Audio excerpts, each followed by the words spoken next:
Hey everyone, and welcome back to another Etheria Restart video. So in today's video, guys, we are continuing on with the free-to-play challenge series, episode 2, and we've made some progress. But before we touch on the progress, I do want to address two comments that were made on episode 1. And I really appreciate the feedback, a lot of good suggestions and stuff, people excited about this series, so that is a plus. I appreciate you guys commenting and checking out the video. The two comments were actually centered around two SSR heroes. The first one was Freya, and I thought the comment was pretty valid. They said, "Hey, everyone starts with this banner. You know, it's a good character. You should suggest this character. So why don't you just use it in this free to play challenge?" And again, like that makes total logical sense.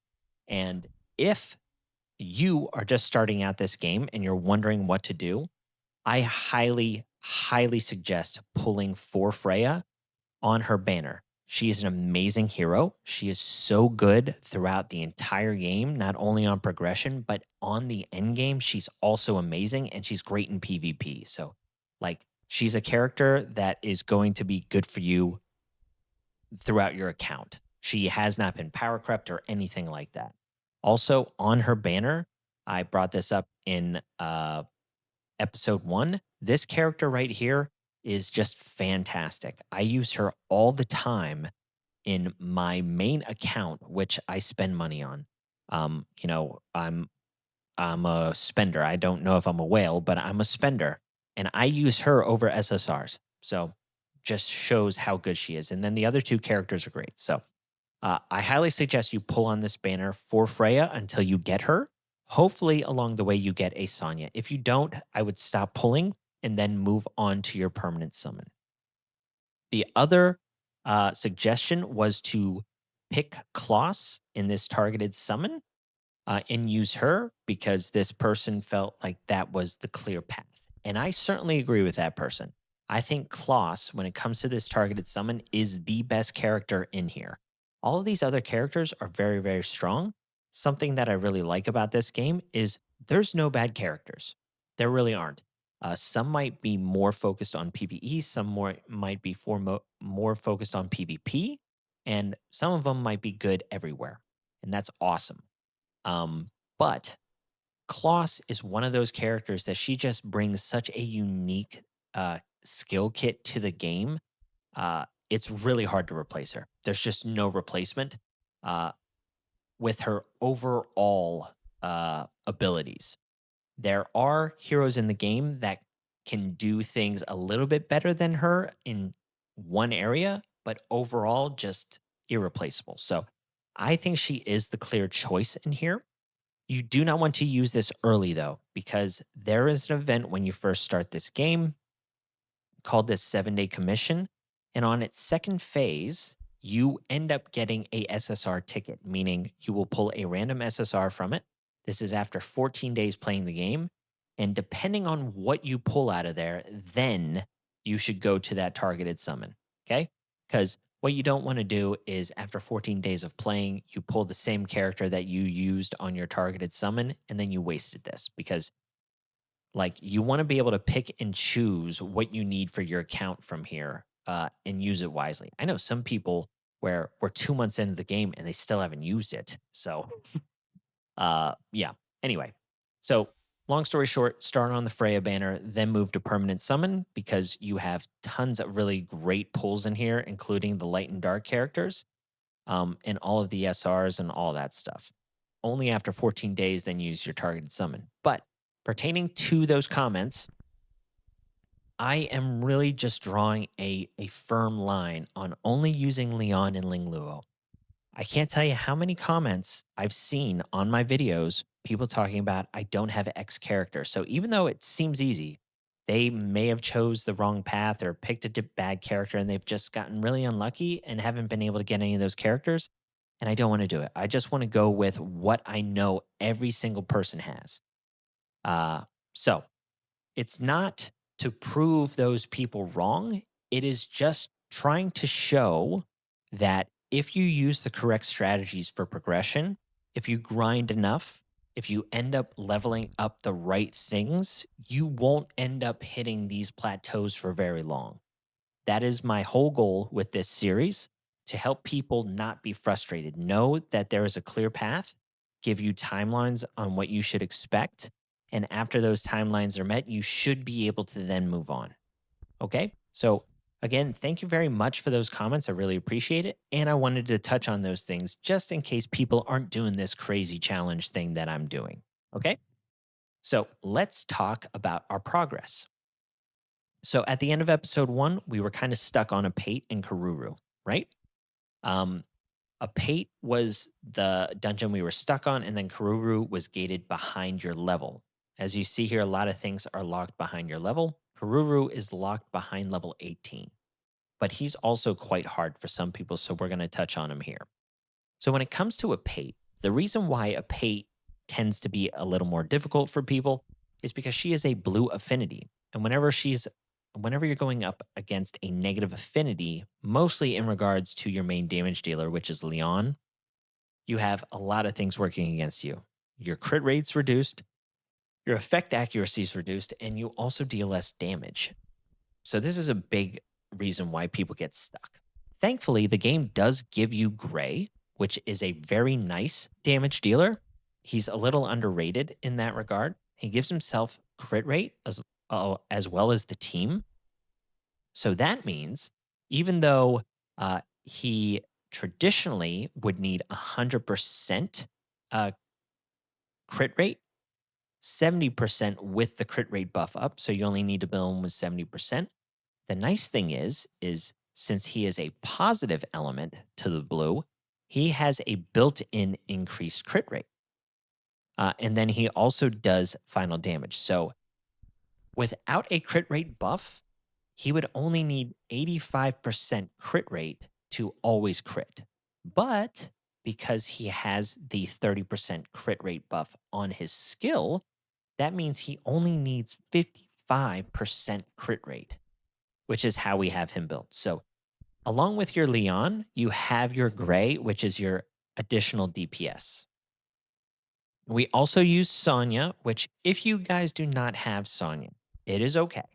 You can use Dorothy, which is the free character that they give you at the beginning of the game. She is not very good, in my opinion, but she will get the job done. This team, I think, works very well. Vice is another character that you are going to want to build up. He's a rare character. You have him, you're going to want to build him. Same thing with Kachi. The reason being is both Vice and Kachi have turn meter pushback. This is a huge, like, cheat code for early game. Later on, it ends up getting nerfed a little bit with like the end game mechanics, but early on, it is just overpowered. And both these characters have it.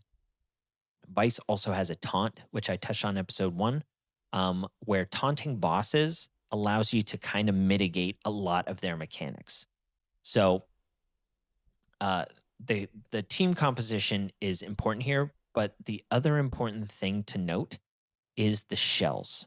So on my Sonya, you see I fully leveled up this shell. This shell is really bad.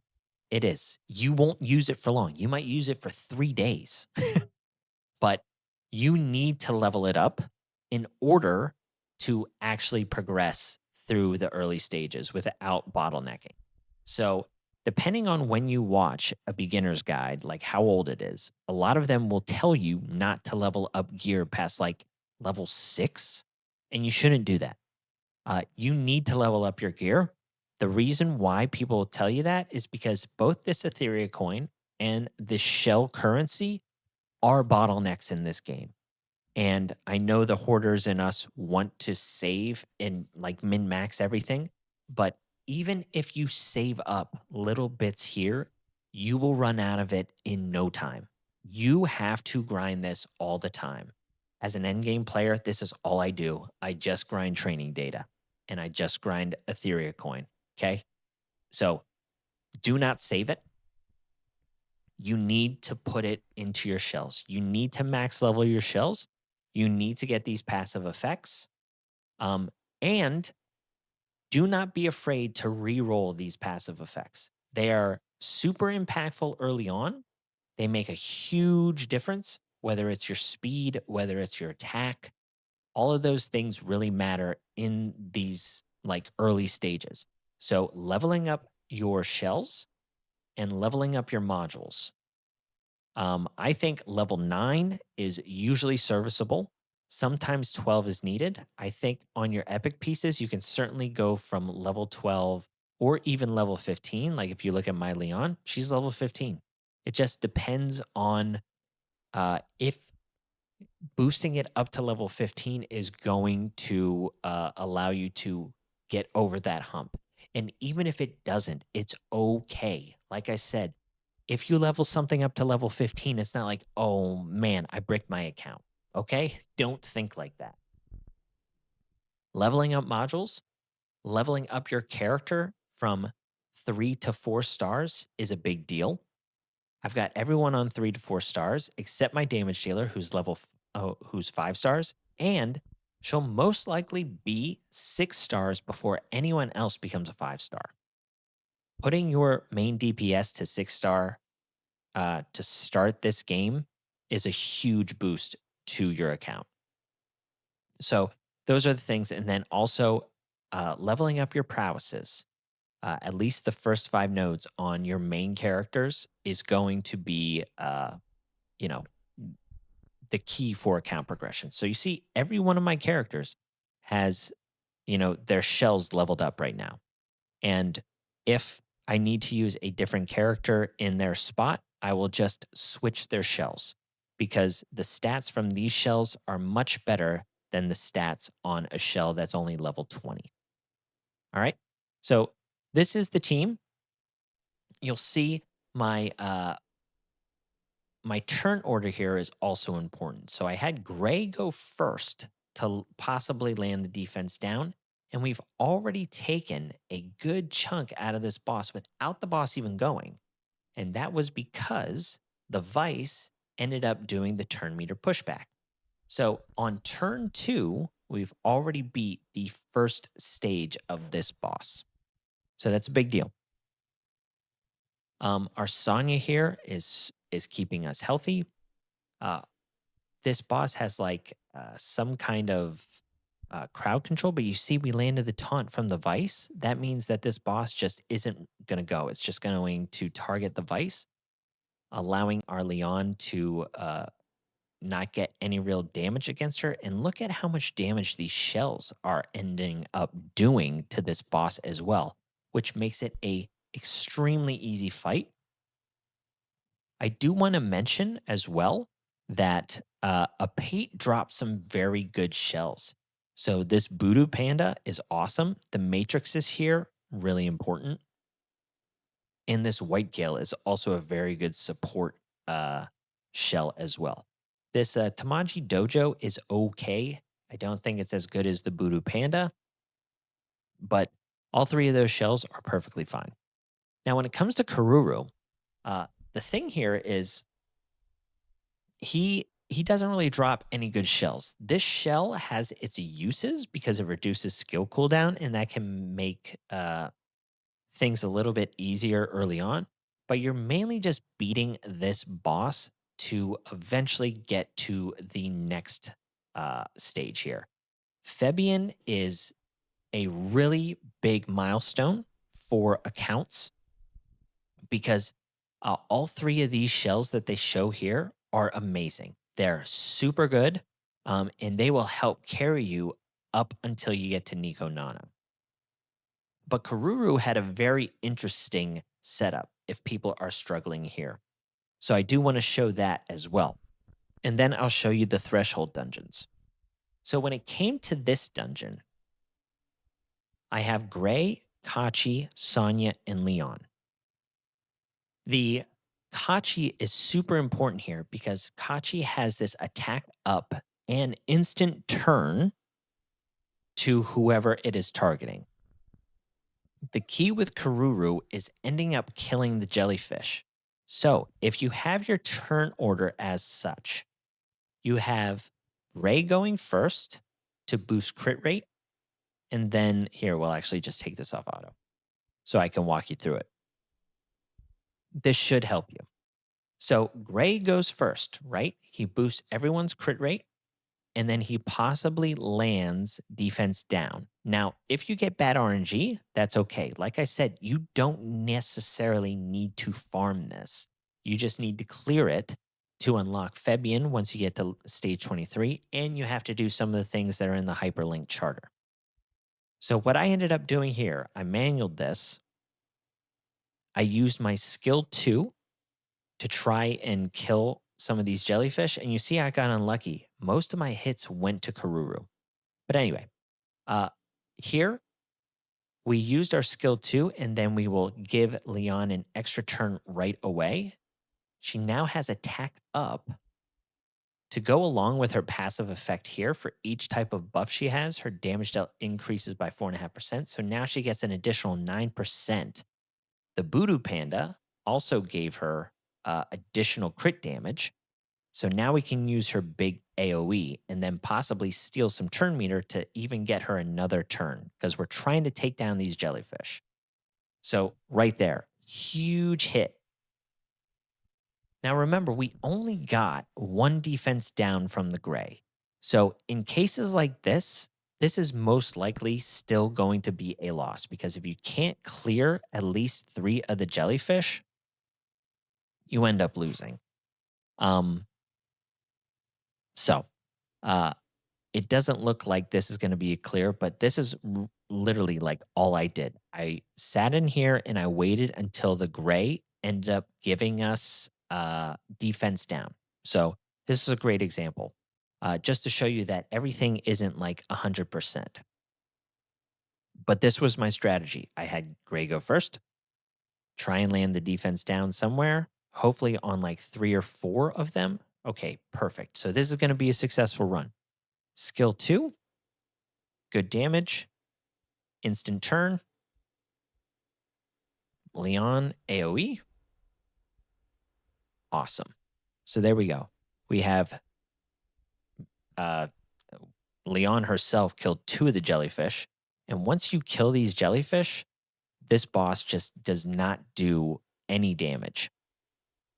So once the jellyfish are dead, this boss has no immunity, which means that your Kachi can decrease his turn meter, so push him back, or he can do his big turn meter pushback on his skill 3 to give you more turns. So see, we pushed him back. That means the Leon gets an additional turn because after this goes off cooldown, he brings the jellyfish back. So what you're trying to do is you're trying to kill him before his turn comes back around where he revives the jellyfish. So one more turn. We got 2 more full attacks. And all you want to do is just focus in on the attacks.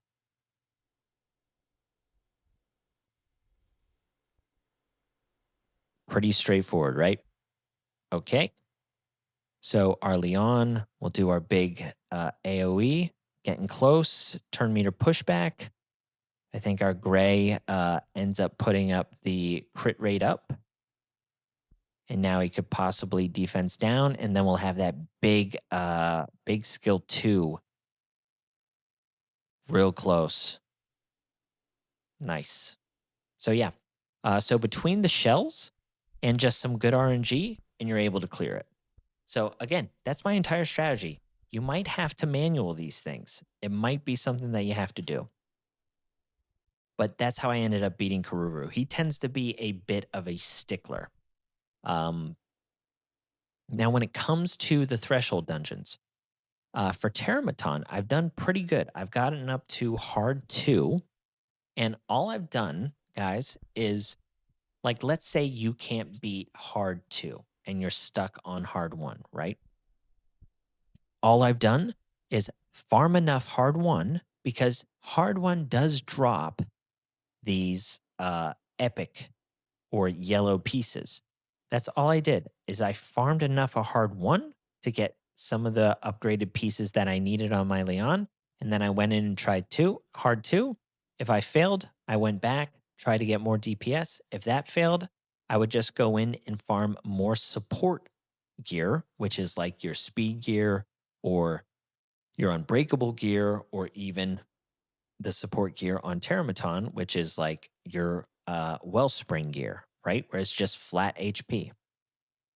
That's all I would do. And then I would level up those modules to where I got to a nice build. Now, remember, if you are going up against a positive affinity, like if you're going up against green, Leon only needs the 55% crit rate if she's paired with gray because she has that initial 15% crit rate boost against that positive element. So that's what I was looking for. I was looking for attack bonus. And then I got real lucky on this crit rate. I had another attack bonus where I had crit rate as a substat. So I rolled it and I rolled it up to 15. You know, sometimes you need to do that, even if people suggest you not to. And then I really looked for crit rate main stats on the right side. Left side is always static on your main stat, but the right side is where it could be all over the place. So for your damage dealers, you're looking for crit rate, attack percentage, or crit damage. But crit rate is going to be the most important piece because the more you crit, the more damage you're going to do.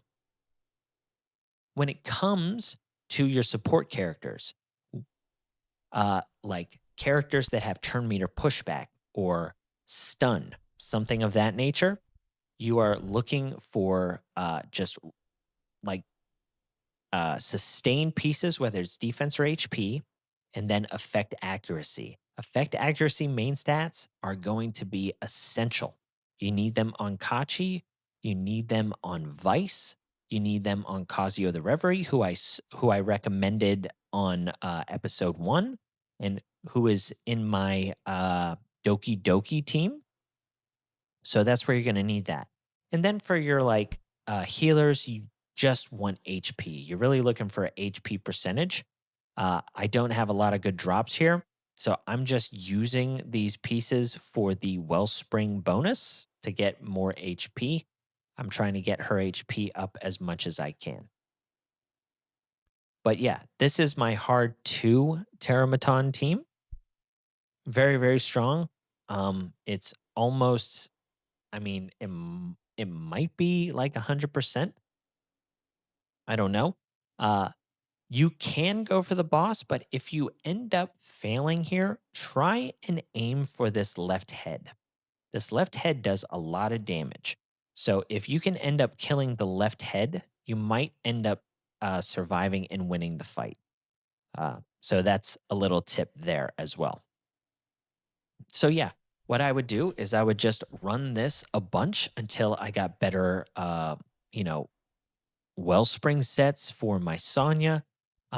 It's also good to put on Vice. It's an okay piece to put on Kachi. It's an okay piece to put on Gray. You know, he tends to be a little squishy. So, uh, yeah, that's what I would do is just try and farm the highest level of your of gear that you can at that stage and get rid of all the lower pieces at that point. So all of your purple pieces and things like that that aren't good main stats, get rid of them. Here, HP bonus with cure set, this is a great piece. So you can lock that and you can save it and level it up. And now my Sonya already got a big boost, right? So uh yeah, that's the important thing, guys. Leveling up your gear, leveling up your shells, farming in enough shells to level them up and re-rolling the passives. You're going to hear me say that a lot. Re-rolling for this. Like, I didn't just get this. I went in here and I hit reconfigure. I went over here and I reconfigured to get the crit rate so she would end up having, you know, the 55% crit rate that I needed her to have in order to crit. So that's what I did here on Gray. Uh, or maybe this shell is a little bit better. So I rolled for HP percentage and I wanted more effect accuracy for my Vice to hopefully land his Tonsur's turn meter pushback. So I rolled for the effect accuracy. Okay. I hope that guides you a little bit more. I wanted to show the progression. Things have been going really well. I'm just farming gear and I'm farming a little bit of shells here and there, but I'm waiting until I reach level 23 where we're going to break into Fabian and Phoebe.